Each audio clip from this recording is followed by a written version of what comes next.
السلام عليكم. هعمل دلوقتي الزلابية. انا جبت هنا هو بمقدار كوبايتين دقيق.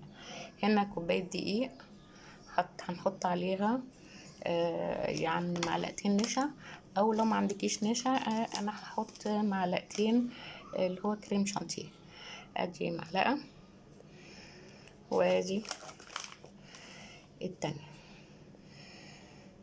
لو عندك نشا حطي نشا اهو، اللي هو ده اللي هو دريم ويب او كريم شانتيه.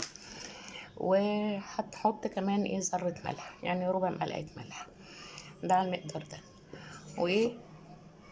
ومعلقة صغيرة، نص معلقة صغيرة بيكنج باودر. يبقى هنا في كوباية دقيق عليها معلقتين كريم شانتيه، على ربع معلقة ملح، على نص معلقة بيكنج باودر. هنا هو حطيت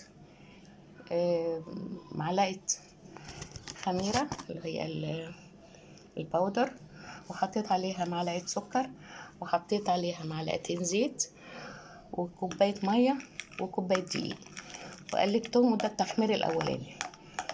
هنسيبه كده يخمر مع بعض. هنا معلقتين زيت مع معلقة خميرة باودر مع معلقة السكر مع كوباية مية مع كوباية دقيق، وهسيبهم مع بعض يخمروا.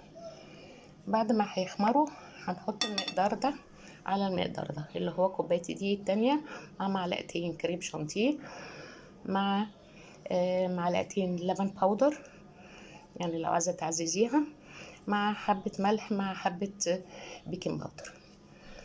لما دي تخمر هنحط دي على دي. دلوقتي التخمير الأولاني اشتغل اهو، اللي هي كوباية الدقيق الأولية مع الخميرة مع معلقة السكر مع معلقتين الزيت مع هنا هو بقى الدقيق مع معلقتين لبن باودر مع معلقتين كريم شانتيه مع ذرة الملح مع نص معلقة بيكنج باودر. كل دول هكبهم عليه. هننزل بيه، اقلبه واسيبه للتخمير التاني.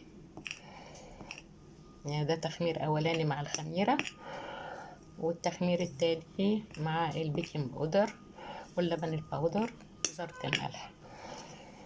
هتقعدي تضرب، يعني تقعدي تلتي فيها كده. لو محتاجة شوية مية تعمليها، تحطي لها، وهي كده دي شكلها. هحط لها مية وهبتدي تلتي بيها بايديكي او بالمعلقة. المهم تلتي بتاع على الاقل 10 دقايق. انا دلوقتي هقفل الفيديو واقعد الت فيها كده لغاية ما يتهد حلو. اهو اللت هيبقى بالطريقة دي. وبعدين هسيبها تتخمر للتخمير التاني. بعد كده نكون محضرة زيت غزير يكون سخن، وهعمل، عايزة تعمليه بالمعلقة، عايزة تعمليه بالكيس الحلواني. انا بحط ايدي في العجينة وتبظ كده من ما بين الابهام والسبابة، واقليها في الزيت. دلوقتي انا هغطيها واسيبها تخمر. دلوقتي بعد ما عجينة الزلابية خمرت، جبت الزيت حطيته على النار، واول ما يسخن هنزل، هحط ايدي كده وبمعلقة صغيرة بحطها يا اما بزيت او في مية، يعني اهو كده. واخد هنا كده وابزها كده واحطها في الزيت، بس الزيت لازم يكون سخن اهو كده كده. طبعا اغسلها تاني بالمية او بالزيت كده ورا بعضه الحجم اللي انت عايزاه.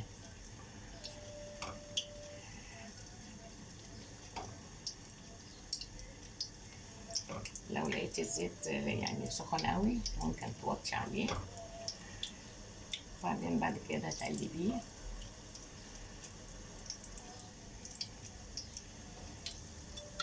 في ناس بعد ما بتطلعه وتخلص الكمية كلها، لو عايزاه طرية هتسيبيه كده، لو مش عايزاه مقرمش بترجعيه تاني للزيت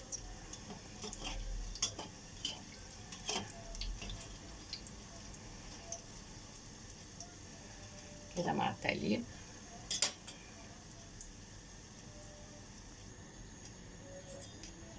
كده وتقعدي تقلبي باستمرار. عايزاها اللون ده طلعيها، عايزاها اغمق من كده ماشي. وبعدين بتقدميها يا اما بتحطي لها عسل فريش، او بتحطي لها سكر باودر، او بتعملي لها انت شربات اللي هو نص كوبايه سكر على نص كوبايه ميه مع عصره ليمون. ولو كنت عايزاها مقرمشه بترجعيها تاني للنار، فهتبقى متقرمشه وهتبقى بالشكل ده. وبالعافيه على بدن اللي حياتي.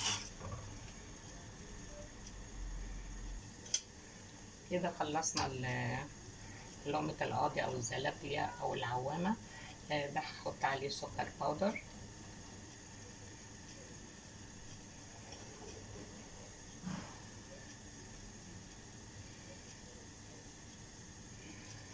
وده هحط عليه عسل،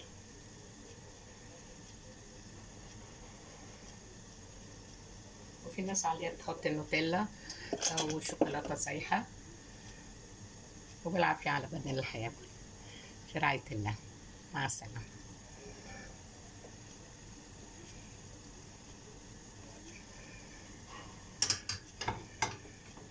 ادي اللي بالسكر اهو.